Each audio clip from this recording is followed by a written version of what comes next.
I think the timing was right. People were hungry at those times for any kind of entertainment, live entertainment especially, dancing. There weren't that many places to go to. There was nothing in Belden Village, there was nothing in Cleveland, there was nothing in Youngstown, and people came from all over, came to Reds because we had it. And very few places were willing to sacrifice or take that investment and buy those bands that we had coming. So I think it probably wouldn't work today as much as it did then. Oh, I started going to Reds when I was, maybe just a tad under 21. I used to sneak in there on occasion late, and I'm not going to tell anybody that, though, so I don't want to get Red in trouble. And that was it. That was just the place to go. Red was always one to greet you with a big smile and make you feel comfortable.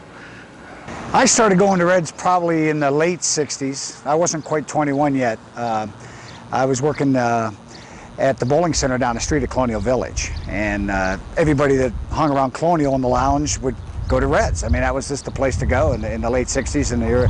So I started sneaking up there with some of the older people, you know, the guy I worked for, and they'd take me to Reds, you know, and I was about 19, and first couple times I was in there, I was nervous as heck, you know. In fact, I can remember being there facing with my back to the door, and one of the guys with me saying, "Hey, the vice choir just came in." And I remember taking a beer and just guzzling it down because I was afraid I was going to get popped. You know, they were just messing with me, of course.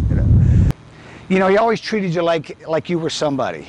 You know, and when I was, 20, 21, 22 years old, a young punk, you know, and thought I was a bowler, and he would always, if he introduced me to anybody else, he'd always say, "This guy's the greatest bowler," you know.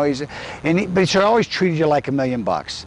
No matter what was going on at Reds, how big of the group they had there, or whoever he was talking to when you walked in, he'd interrupt himself and come up and say hello, you know.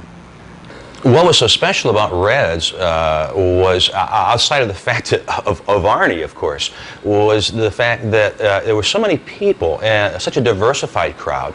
You could always go there and find someone you knew and someone you liked. And that is, when you go out to bars and the nightlife, that's exactly what you want to do. You want to meet people and share fun, and that's exactly what happened at Reds virtually every night.